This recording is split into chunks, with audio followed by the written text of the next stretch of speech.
Good afternoon. Welcome to APA's weekly webinar series, co-sponsored by the Center for Campus Fire Safety, CCFS. My name is Billy Zadig, Standards and Codes Administrator for APA. Just a couple of housekeeping items before we get started. The webinar recording will be posted to APA's webpage later this afternoon. You'll receive a follow-up email in the next couple of days with a link to the webpage where all webinar recordings are housed, as well as a link to our upcoming webinars. We have webinars planned out through December 2020, and we have them open for registration. All attendees are in listen-only mode. Please type your questions in the chat box, and they will be answered in the order they are received. If we run out of time and we still have questions, responses will be sent directly to the person asking the question by one of our panelists. Professional continuing education credits, AIACLUs, and ICC recertification credits are being offered. For AIA certificates, please send an email to Billy, B-I-L-L-I-E, @APA.org with your membership number if you have not done so in the past. For ICC CEUs, if you are a CCFS member, please email Kathy Tabor at ctabor@campusfiresafety.org for your certificate. At this time, it's my pleasure to turn this over to Kathy Tabor, who will tell you a little bit about CCFS and introduce our panelists for this afternoon. Kathy, take it away. Thank you, Billy. And I want to thank everyone for joining us today. Thank you to our presenter, Chief David Whiting, and our panelist, Justin Daniels, who's the Fire Marshal for the University of Oklahoma, Norman campus, and he's also the president of CCFS, and also to Larry Labby, who is the Fire Marshal from Georgia Tech and also a CCFS director. Just a little bit about CCFS. We're a national nonprofit, member-based organization. We've been dedicated to campus fire safety since our beginnings in 1999. We're governed by a 12-person board of directors, and they're located nationwide. The majority of the members of our board are fire marshals on a college campus, fire safety educators and inspectors, and other board members are international industry leaders. I like to say that we're fortunate to have a leadership team made up of well-known and respected leaders in the area of campus fire safety. Some of our activities include training programs for campus fire and life safety officers and emergency responders. We have premier events such as the Campus Fire Forum, and Campus Fire Safety Month activities. Unfortunately, our forum for this 2020 has been pushed back to 2021, but we'll still have the celebration of the Seton Hall survivors and how far we've come over the last 20 years over code. So check us out. Take a look at the website, myccfs.org. We're a member-based organization, and we offer free webinars, CEUs, discounts for training, an online job board, listserv for networking, a free e-magazine. So give us a try if you're not already familiar with CCFS. At this point, I would like to welcome Chief David Whiting, who is the retired chief of the Columbus Division of Fire. Chief Whiting has more than 38 years of experience in fire and emergency services. Some of his assignments include emergency operations, special operations chief, safety chief, public information officer, administration, and his last assignment as the chief fire marshal.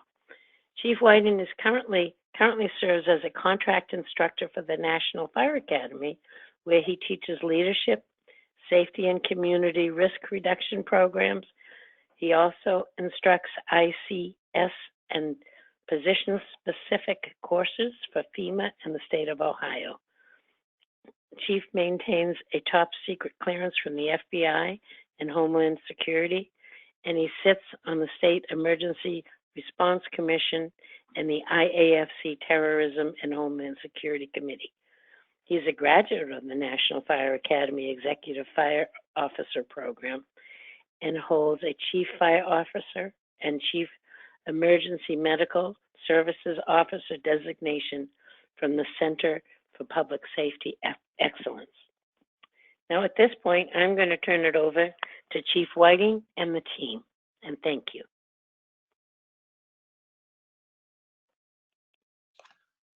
Well, thank you for that introduction. Welcome to all our participants here that are attending and that will be attending as time goes on. But we're going to talk a lot about rapid access programs and how they're more important than ever in campus settings. And as most of the people know, I know we have a mixture of people on here, but certainly I'm from Columbus, Ohio, so you can see my partiality there. But when we talk about campuses and we talk about access to buildings on campus, which includes dorms in a lot of campuses, sometimes those are high risk. So, you know, I got a couple pictures there, but one of the pictures is just one of a community college that's in town, in our town. It just gives you an idea of how spread out these campuses really are.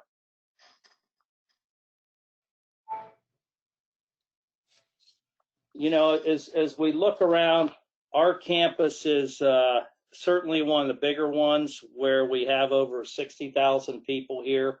But there's a lot of big campuses around the United States and the country. And we all face similar problems with students, with accessibility to buildings, and the ability protecting our systems that we currently have. Now, what's important to us is rapid access. And we found out that certainly over the years and the many areas that we encounter is, getting into places. During the daytime, it's pretty easy. At nighttime, it creates a challenge, certainly because in labs and places like that, there's not anybody to let us in. But with COVID-19, it's certainly changed the way we respond. A lot of departments have actually reduced their response to places, and with the number of EMS runs that departments take, their response times may have changed, may become delayed over time. And also, rapid access is important to us too, because being able to get into the buildings. Some of the things that we found currently is there's a lack of code enforcement going on, or ineffective code enforcement. In our state alone, it's the state schools are state property, and they're not actually governed by the local jurisdictions unless the state gives them that authority. And that's going to change from state to state, so that'll be different. But what we're seeing today is a lot of fire departments have suspended their inspection process, their code enforcement process, and there's things that are going by the wayside that we're not catching, and maintenance and things like that. So when we talk about rapid entry, rapid access, we want to talk about why rapid entry is more important now than ever. Because no one is there. Buildings are left unattended. There may be periods where no one's in them for days. Who does it impact? Well, it impacts our first responder community. And when we talk about life safety as one of the most important things, first and foremost is our firefighters and paramedics that respond there, then the people that we go to assist. So it's a life safety issue. Are different areas of the country affected more? Yes, they are, based on the response organization. If you're a volunteer organization, there may be a delay. There's areas that don't have rapid access. And there's still departments that still have a key ring that's got 75 keys on it, and no one knows where the keys go to. And then from a homeland security perspective, when we think about that, is it a higher risk now or is it a lower risk? We're not really sure, and that's going to depend on where you're at and what areas and what resources you have. And then short and long-term implications. When we think about short and long-term implications, how does that impact your organization? When we talk about response, when we talk about personnel, when we talk about inspections, is that going to increase over time because we haven't been in the buildings? So think about that and how it affects your agency, because every agency is going to be different. And I will tell you, whether you're large or small, the problems are still going to be there. They just may be on a bigger scale if you're from a larger agency. So, and you may have more resources to deal with that. But the problems are generally the same nationwide. And then last but not least, what is the value of the systems? Well, to me, the value of the systems and the peers that I've worked with, it's accountability. It's the opportunity to have accountability for our firefighters, for buildings and things that we get into of high security, and it's a checks and balances for us. That accountability is important, and that's one of the things when we talk about life safety for firefighters when they respond to incidents, it's accountability. In the United States, there's over 4,000 universities nationwide that are degree granting, and that includes public and private. Many of these have multiple buildings, these campuses. Some of them are bigger than some of the cities that they reside in or communities that they reside in. A lot of times it's the largest employer in the community. So that's why we have to make sure we protect these assets and assist the communities in that, assisting them in the assets. Now, when I think of where I'm at in Columbus, Ohio State, here's just an example. They have 5 satellite campuses. They have just under 60,000 students on main campus, and they have over 500 buildings on campus where they don't have the resources to monitor.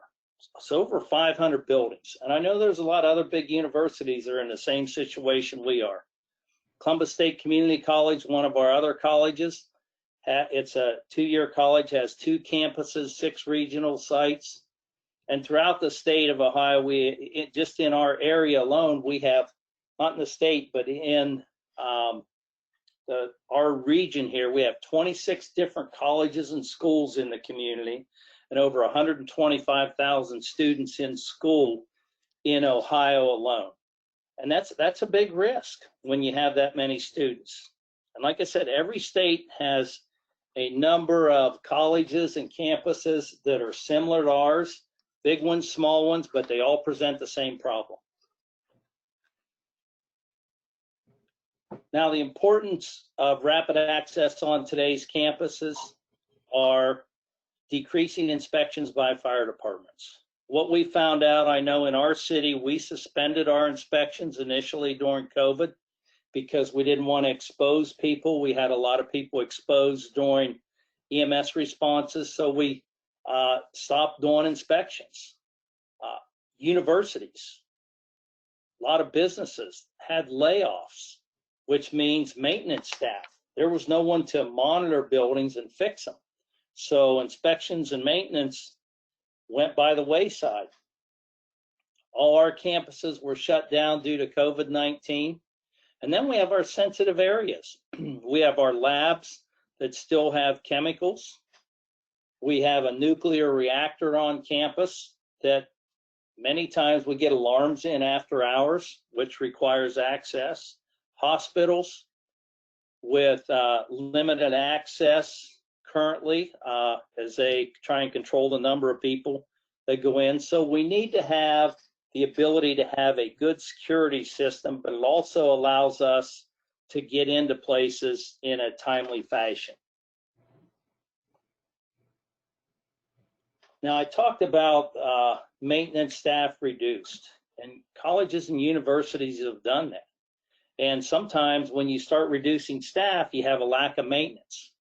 Also, you may not get the monitoring or testing of sprinkler and standpipe systems.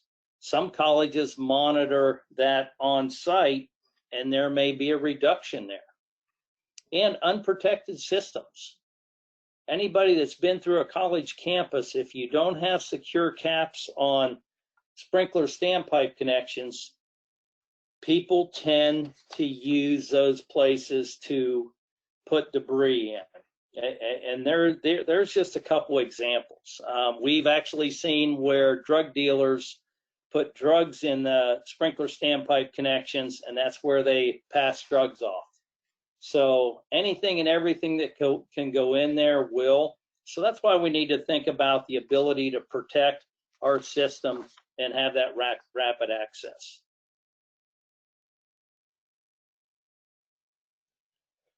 So overall campus fire safety, rapid access for all first responders. Our EMS, a lot of places have mag locks, key card access to get into buildings, and after hours, that's very important if there's not someone at a dorm that's monitoring that dorm or a building. We have to be able to get in, especially when you're talking about big buildings. In the event of EMS, you send a single EMS company, or do you send a fire company with them? That's where rapid access comes into play, because if you have rapid access avenue, EMS can have the ability to get in there, and you're not increasing your response and keeping other companies available.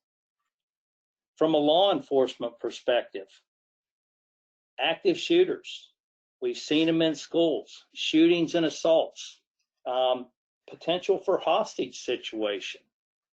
Things have changed today, and law enforcement has always been our partner, but they're certainly our partner.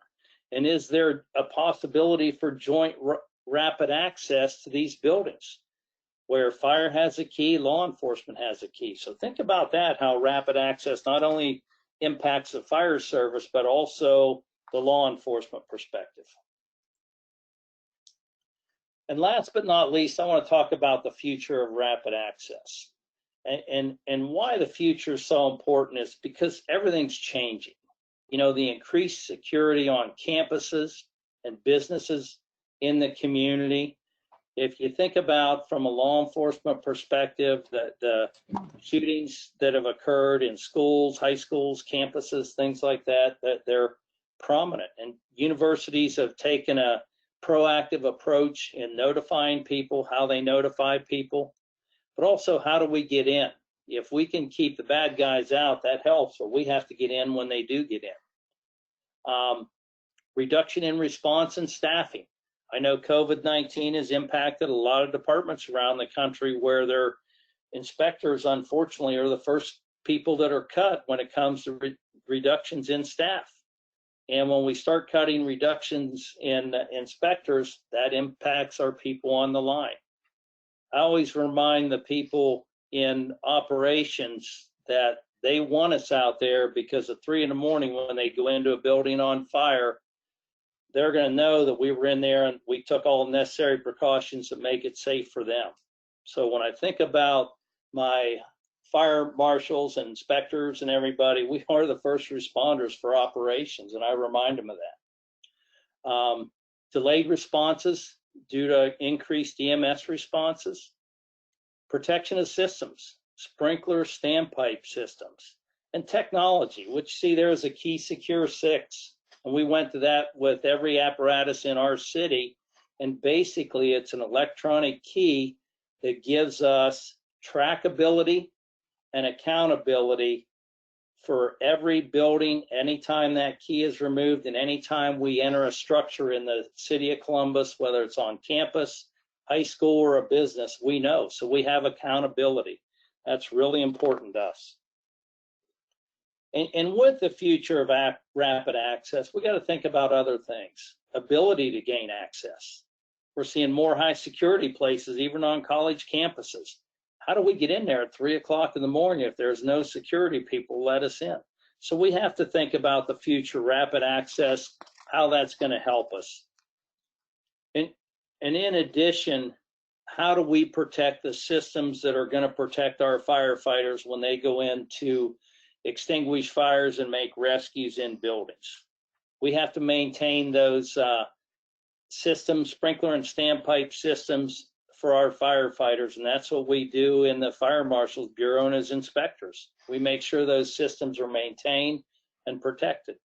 So that's what the future looks like in rapid access and things we can do to make it safer for our first responders. So now I'm going to turn it over to Larry and let him run with the program. Thank you, Chief.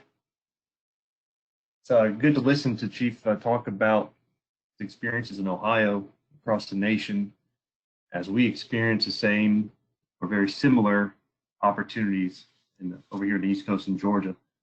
A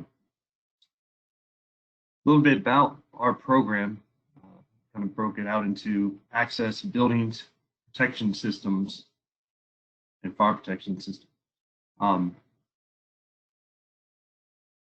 The history of the fire access program at Tech, when I got there in 2010, was there's a few installed, but a lot of resistance. And I'm sure I'm speaking to a lot of you listening in that have attempted or currently struggle or defend the need to have these little vaults attached to the buildings.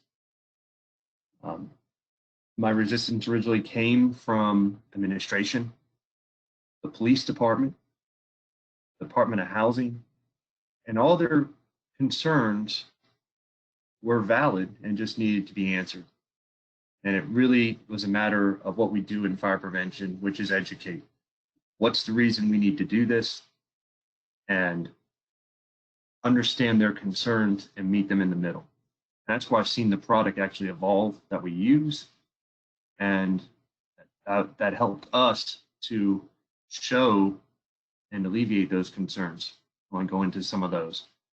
I do want to talk a little bit more about the history of fire access, kind of Chief's points.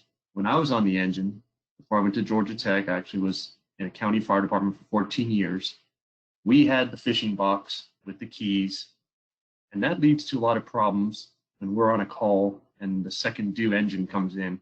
They don't have our tackle box, and they cannot make that access. And also just that security opportunity of keys to the city, if you will, to all the industrial park, all the commercial facilities are in that engine. And back in the day, our bay doors were open, the doors were unlocked, and wasn't very secure. So as the product and the methodology in the fire service evolved, a more modern, quicker, and safer means of emergency access, so did our jobs in fire prevention, and a lot of ordinances were passed to get this. So I leave the county, move into a state position at the Georgia Institute of Technology, and we don't have that county ordinance. And that's where I got some of my resistance. It's administration that believed the local ordinances do not apply. And to a certain extent, that is true. By the letter of law, a lot of city ordinances do not apply to the state of Georgia. However, what we do as good neighbors, the relationships I have with the City of Atlanta Fire Department, Cobb County Fire Department, and down in Savannah, is we find out the needs of the department and, when possible, meet them at that point, or at least halfway. So rapid access I already knew we needed, and we started to peel off the different layers. So we're in housing, then the facilities manager wanted nothing of it. Thought the boxes would be taken off the door, I'm quoting now, a homeless person would take the boxes off of the dorm building, break into them, make access to the dorm, and a different myriad of opportunities would happen. So thank goodness there was a video and some instruction that we could show, and brought in some sample boxes and took care of that discussion. And slowly we'd get boxes added to the inventory. The police department thought that there's no need for rapid access. We meet them on 14th Street and we drive them in. And we're always there, we can get them in. Well, we quickly found that that wasn't necessarily true, especially when the calls didn't make it to GTPD. that went directly to the fire department to a lot of our fraternity houses on campus that were private. So we started to evolve in that sense, bigger picture, and they also realized that the fire department will actually beat the police department to buildings in certain cases. And also with our inventory keys we provide, it became a vault of keys and access for our science buildings that the police didn't have keys for, but we could put at every building for any engine in the city of Atlanta to show up. The other piece is, as you see, these very historic buildings. Those are the original buildings that were built in 1890. Georgia Tech was founded in 1886, opened their doors in 1888. The building on the right was mechanical engineering and is now the well-known Tech Tower. The building on the left would actually burn down years later. A little Georgia Tech history a lot of people don't know. But that's also the Hill. And the Hill is a lot of the 1800 buildings and a bunch of other historic buildings that we take a lot of pride in on campus. So one of my early projects of installing Knoxbox with some special funding, contractor was released to install 30 boxes. And I say released because that's about how it was. Design and construction team hired the contractor. Contractor went out and started installing boxes. I was asked to provide locations, and via PowerPoint presentation they requested, we had showed every location, put red circles on the buildings where we wanted them, until we got the frantic call from our capital planning and space management team who wanted to know who just cut the big square into the historic Aaron French building. I was called to the carpet. One of the few times at Georgia Tech I was called to the carpet, but I was brought in to explain why that happened and why we're doing it. So while we had nothing to absolutely do with that contractor's installation or the protocol, we quickly learned we had to do things differently and I had to save the program. I found myself having to defend why we were doing it, why it is actually state code, why we're putting them on the buildings. So later on in the slides, I'll show you how we've evolved to answer that question. And we did save the program that year and installed the rest of the 30. We are almost at 100% have a current project that is going to finish the inventory on campus. So we're finally at the point where we have over 200 buildings on campus, and we're at the point that we've actually gone back, retroed in on these older buildings, and gotten them in place. I would like to talk to you, one of the things we also figured out and evolved along the way is on box size. We first went with the 3200 because it was cheaper. But as most corporations and colleges and institutions, we have card access. A lot of the cards did not fit very well in a 3200 box with a tamper switch and about 5 other keys. You could do it, but it was pretty cumbersome.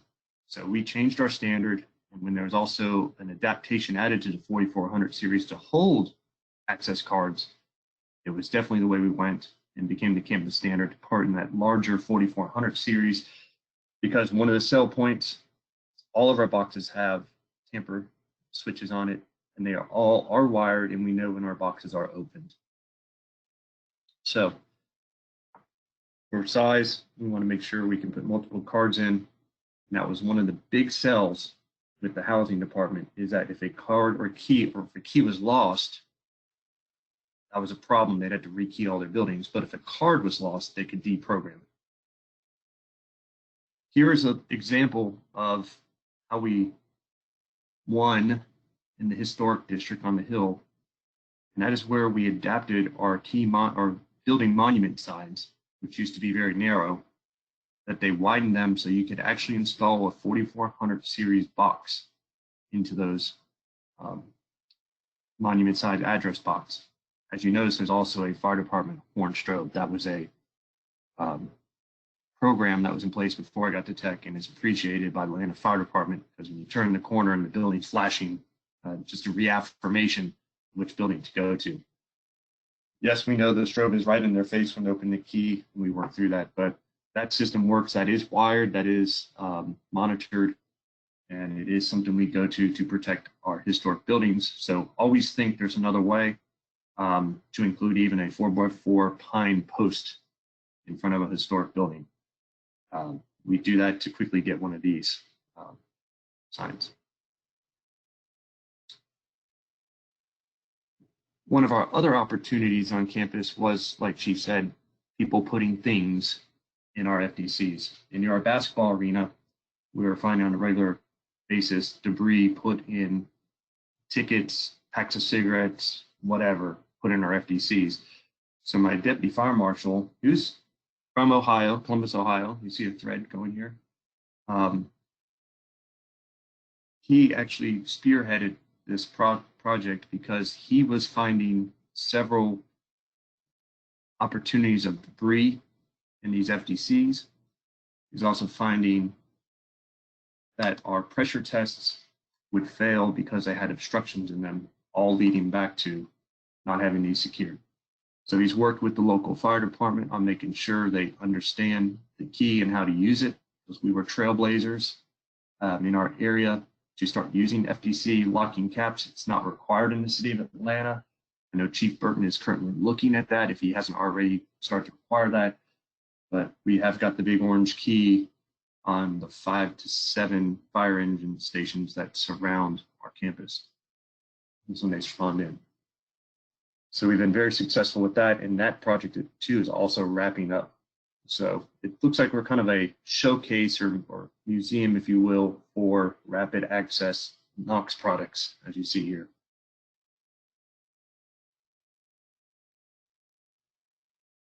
One of the other areas we have expanded our access and information sharing is with the SDS Box.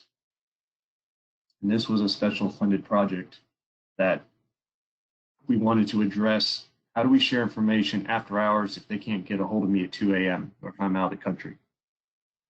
Because we have certain on-call individuals for environmental health and safety and for the building, but when it comes down to information sharing, we found this to be the best way.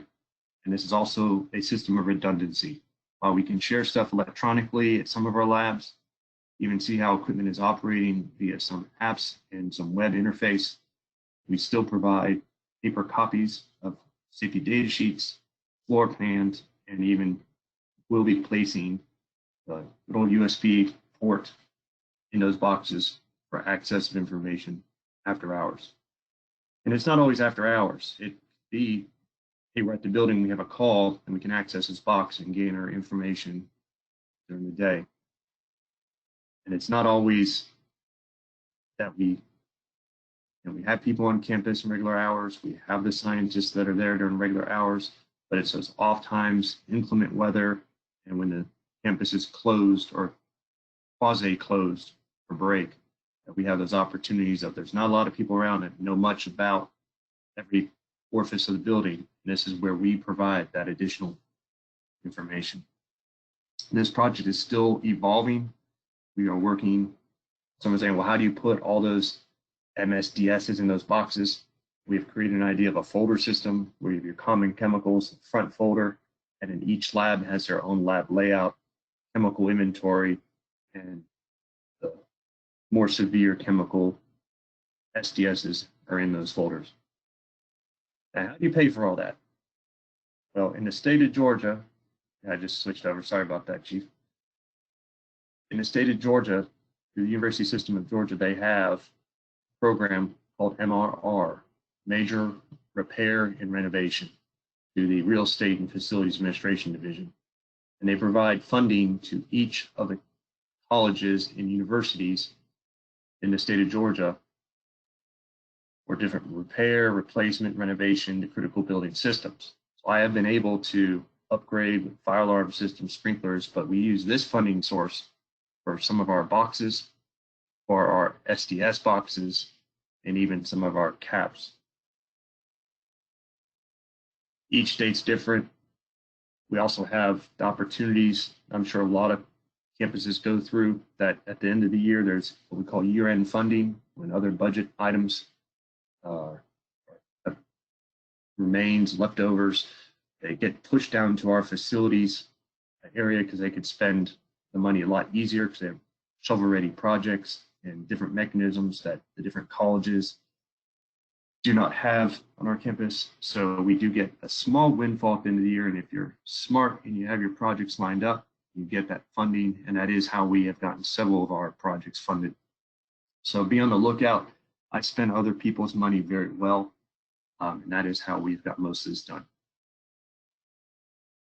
Another twist to the Knoxbox program is our SubKey status with the City of Atlanta. And this took us a little bit of effort to convince and sell with the help of our area regional Knox representative. But you can have a sub off of a master, and City of Atlanta has actually 2 or 3 now. And we were able to successfully partner with the Atlanta Fire Marshal's Office to establish the Georgia Tech SubKey. And this allows my staff to not only verify during inspection, but add keys when we have key changes or new projects. We have Knox boxes at intersections where we place pedestrian bollards that have special keys. So we'll put the 3200 box on the right pole, which is a program at the City of Atlanta, and across campus that we have so many that it just makes sense that we manage our Knox box program with the submaster. I'm sure they can explain that to you, but just so you know, the submaster means the Georgia Tech key only works at Georgia Tech key properties and does not work in Atlanta, but the Atlanta key will work on Georgia Tech's campus.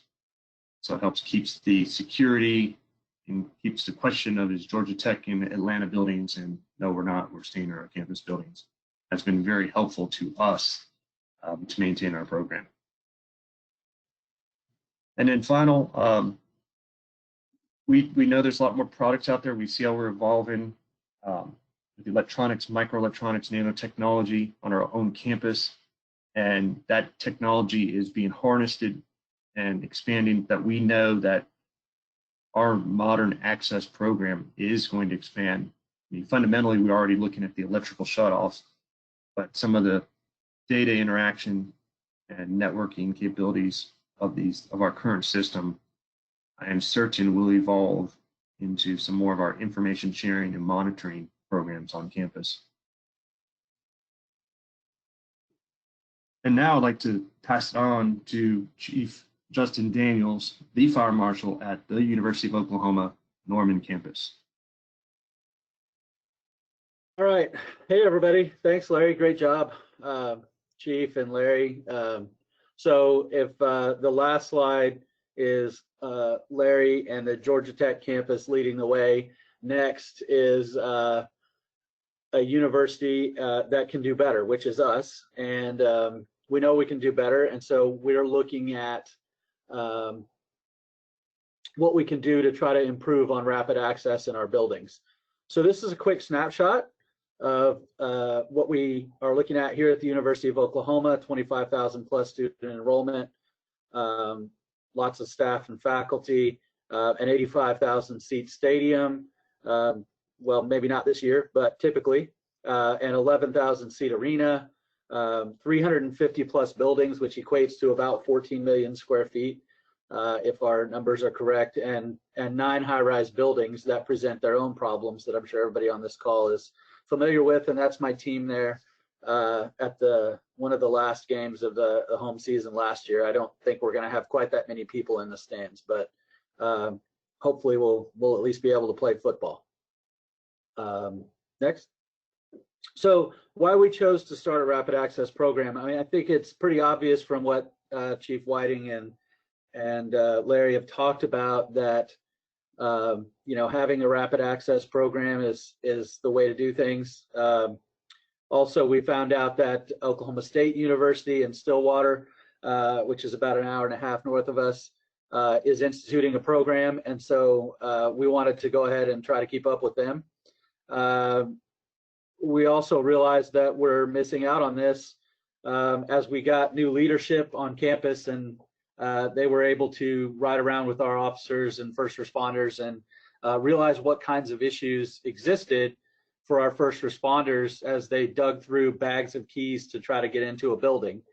There's literally hundreds of keys in a bag, and trying to identify the correct one is not really the best way to do things.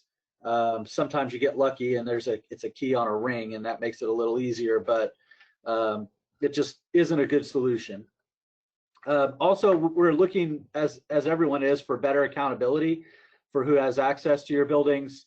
A lot of our research facilities want to control access to who can come in and who can't, and their grants are protected by the federal government. They can't just have people coming and going. So we really need to have accountability for who's accessing the buildings and when they're getting keys and getting in and out.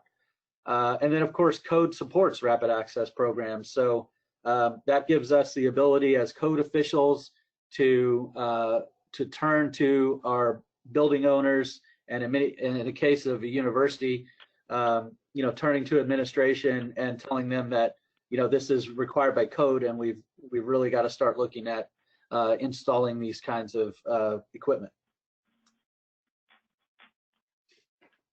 So here at OU, we looked at what it would take to institute a new program and who all would be part of this decision. A lot of times around a university, when you're thinking about rolling out something new, some new program or new policy, it seems like there are people who get left out of the process. We wanted to make sure that we got everybody involved and have a discussion, anybody who might be affected by this decision, and how we were going to be able to implement it. And it's really smart to get people involved from the beginning, because that prevents any issues as you move through the process, that you don't forget anything. So we actually just brought the nice folks from Knox to campus, and we organized a meeting in our emergency operations center, and they walked through, and they actually did a great job of not just saying this is just a Knox presentation, but it's a presentation about rapid access in general, and talked about ways in which they could help us, and in which a rapid access program would benefit the university. And actually, during that discussion, our vice president of operations said, "Well, I have a question. Why are we not already doing this?" So that really gave me a lot of fuel to push forward, knowing that this was something that administration expected that we should have and should already have implemented. So inviting people from administration, those decision makers, from the bottom to the top, is helpful. And once everyone in the room knew that we had buy-in from our VP, then that just made the process that much easier. So it was very helpful.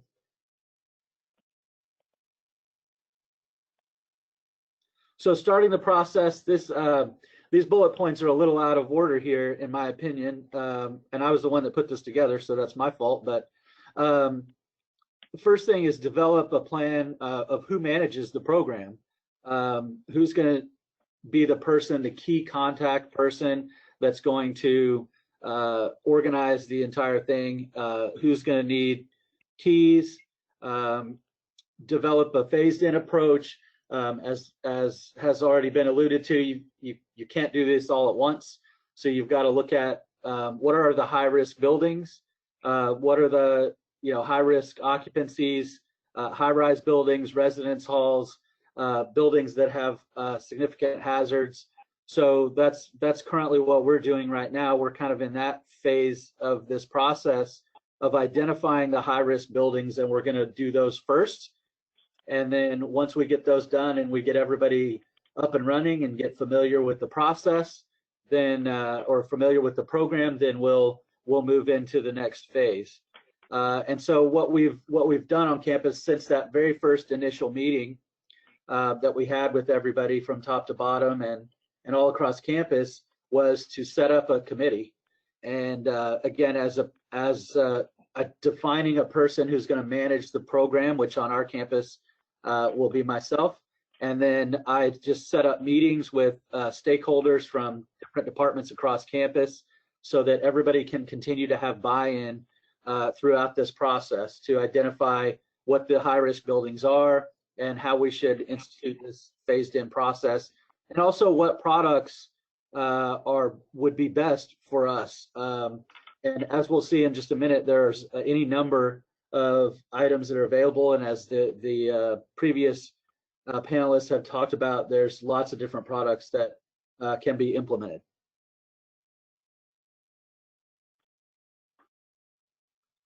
So having said that, next is a list of products that we've decided to go with here at the University of Oklahoma. We have made the decision to go with the EKey because we're confident in the security of the system. It's kind of the next generation. So, since we're starting from scratch, it gives us the ability to really just, as a jumping off point, just start with the best technology that's available. And this gives us a key accountability. It gives us the ability to trace who it was that checked keys out from the box, so that we know who to go talk to if those keys don't make it back in the box, which is a big concern, obviously, for administration. Eliminates the possibility of somebody losing a key, which on our campus, an individual that loses a key is going to have a very bad day. So we want to make sure that we can do the best we can to help them not lose a key. So checking it out from the box and having that accountability is important. Yeah, that's all I have on that one. So, as has already been pointed out, having the Knox box gives you, access to first responders, and the cabinets that give you the ability to put in your pre-fire plans. We've also are planning to use the boxes to install drawings, floor plans that will show where control valves are and things like that for the sprinkler system, any number of keys that might be needed to access different areas. So there's any number of possibilities, and all are able to be accessed by the first responders. So I was able to attend a rapid access advisory meeting in Florida this last year, obviously before the virus, and I continually brought up the importance that rapid access is no longer just for the fire department. We've talked about Knox box and rapid access being important for fire. Obviously, that was kind of where it started, but now we have rapid access needs for police and EMS potentially. So, we have with these law enforcement events and active shooter and hostile events that have occurred across the country, we want to make sure that we understand that rapid access is no longer just for the fire department. It's for all first responders. And by the way, in some cases, your facilities management people are first responders. There are oftentimes they're responding to people trapped in an elevator, or or maybe a gas issue, and they've got to show up and shut power off or shut gas off. So a lot of times the forgotten first responders are the utilities folks, and so we're looking at how we bring those folks into this process as well. So the blue box that was on the previous slide and now shown here is that rapid access for law enforcement, so that they have quick access during those active shooter and hostile event situations where they need to get into the building. And the great thing about this is that you can install it in a different strategic location, maybe than where you would put the box for your fire department personnel. So I've had some discussions with our chief of police, and he has indicated, we may not want to come in the front door, we may want to come in the back door, we may want to come into a different way. In our student union, there's lots of different points of access, so we may want to come in a different location. So this gives you the ability to do that. It also keeps them from having to break down the door. As has been pointed out, not just with the fire standpoint, but if the cops have to get in and force entry, There's a lot of ways they can do that, and the door is going to lose every time.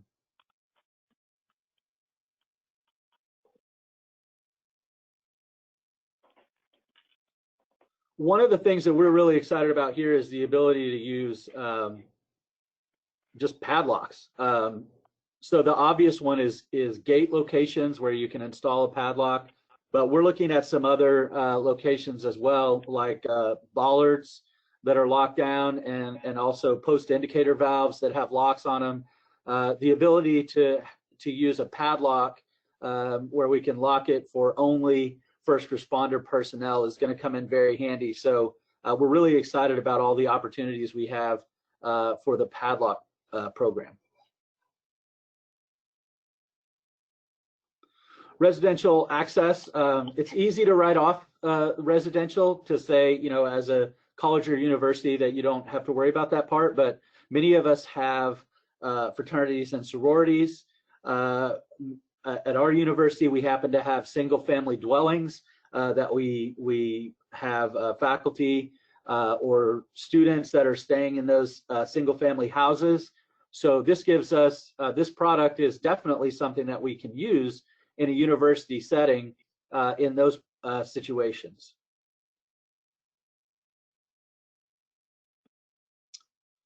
As I said, I talked a little bit about the elevator boxes, but we kind of skipped over this one during our discussions here, and later realized that this was going to be very handy for us. And again, your fire, police, they're not always the only first responders. You know, sometimes our utility folks, the guys from our elevator shop that show up in the middle of the night because you've got some residents from a high-rise residence hall stuck in the elevator. You want them to be able to get in and get access to the keys that they need to get those people out of the elevator. Power shutoff. We're looking at this. We're not quite sure how we're going to implement this. It's most likely going to be on a new facility first, just to get it installed and see how it works out, and then look at how we can implement it in existing buildings. But this is great where the fire department can come in and just shut power off. We've had a couple of incidents where we had flooding. We had one incident where a sprinkler had activated. It actually did activate for a fire, but created a lot of water, and all the electric was still onto the building. And so we were having a difficult time identifying the power shutoff. So having these boxes easy for the fire department to access would have been handy, so that they could shut the power off and then get to the control valve to shut the sprinkler down.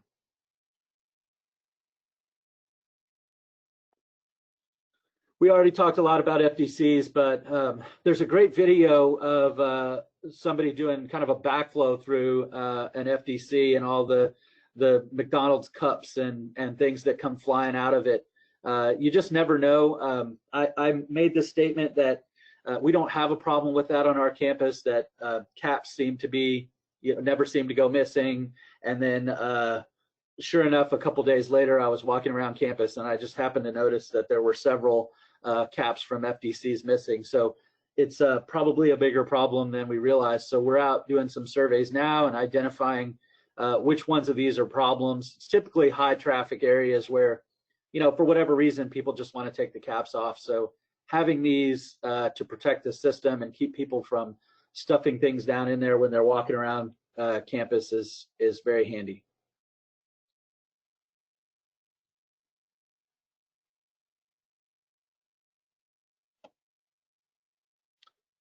So I think now we're going to go back to Kathy for questions. Okay, thank you, Justin, and thank you, everyone. That was great. And Justin, I've got a question. We've got quite a few, but I've got one for you. How has the pandemic impacted your plans to launch the program, to launch your program? That's a great question. It has impacted it significantly. We had all of this discussion. We had the Knox team here. I believe it was in February. We had a great discussion. We started working out the purchasing and identifying how we were going to start this program. And And then right after that, in mid-March, the virus hit. So it has significantly impacted it. And in fact, I would even say that it's just delayed it entirely. However, I still have a monthly meeting set up, which I've canceled a couple times, but I have told everyone on the committee that we're going to meet again for sure next month and get this started again, because one thing I've been telling people over the last probably week and a half to 2 weeks has been, we've been focused completely on the virus and how we're going to get people back to campus and things like that. But we can't forget that we have regular business that has to continue. We've still got to conduct building inspections. We've still got to conduct fire alarm inspections. We've still got to do things like this that we were planning on doing. Now, financially, it's maybe a little bit more of an issue at this point, but it is critical that we get this system implemented because, as I said, using bags of keys is not a solution. From top to bottom, nobody wants that. So we've just got to be a little bit more selective maybe about how we implement the program. But yeah, it's definitely impacted us 100%. Okay, thank you. Larry, I've got one for you. How much training is needed to get your staff up to speed on how the products operate?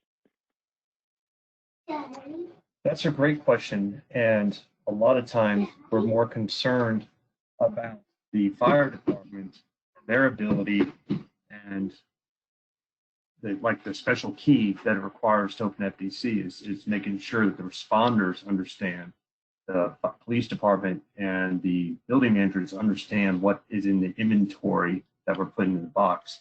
And especially, yes, my staff as far as what we are requiring on the buildings, what part of the building it can go on, which model is appropriate for the application. And then, of course, we've got rules in place about we don't close a lockbox unless there's keys in it. So when it's been installed, whether it be our project or a new construction job, we do not close the box until we have keys in hand. And that all requires a lot of sharing information, knowledge, and training and policy that your own staff need to have that ability to be successful. Okay, and here's another one for you. Because you are a submaster, do you have to obtain approval on your planning and strategy with the Atlanta FD? And meaning, if you wanted to go with the electronic key, would the Atlanta Fire Department have to approve that? Right. Great. Another great question. It's interesting angle on approval. I first want to turn that question towards the partnership I have with the fire departments that respond onto our properties. And the interesting thing about Chief Burton and myself is our, what I call war boards, our dry erase boards in our offices are very close to the same, very eerie. We think alike, we're like-minded, and generally, if one of us wants to do something, the other one was already thinking it or doing it or is open to it and is going to do it. So I have it pretty good. But absolutely, we're going to have to go in there and make sure that the fire department is able to and is accepting of it and is going to be able to implement it. And especially that new electronic access, that is absolutely right on our plate right now. And right before COVID, we were actually about to host or attend, actually had my team attend Knox discussion on that with the city of Atlanta. So I would put that in a pending status, but I believe it's about to happen.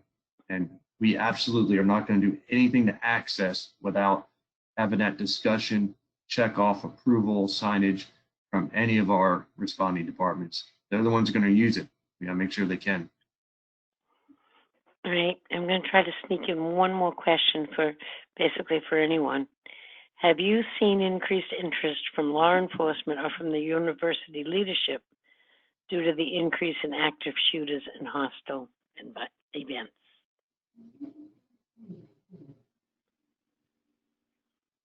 This is Chief Whiting. One of the things, just for sharing boxes, I haven't seen much of that because I don't think law enforcement is really aware of the opportunities that's out there. So I think that's certainly something in the fire service we should do a little bit better job of sharing what some other options are for them, especially when we're talking about active shooter events and as many that go on, especially on college campuses, how we can work hand in hand a little bit better. Okay, thank you, Chief. We have quite a few questions left. We also have quite a few comments that people said, great job. Thank you all for the presentation. Some people asked if this is being recorded.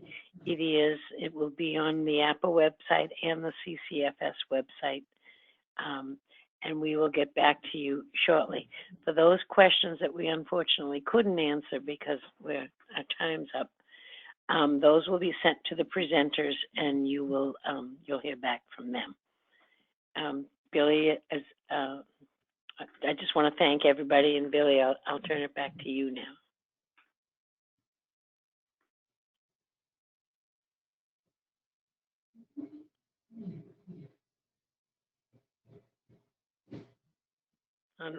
I think Billy might be having some trouble with the audio.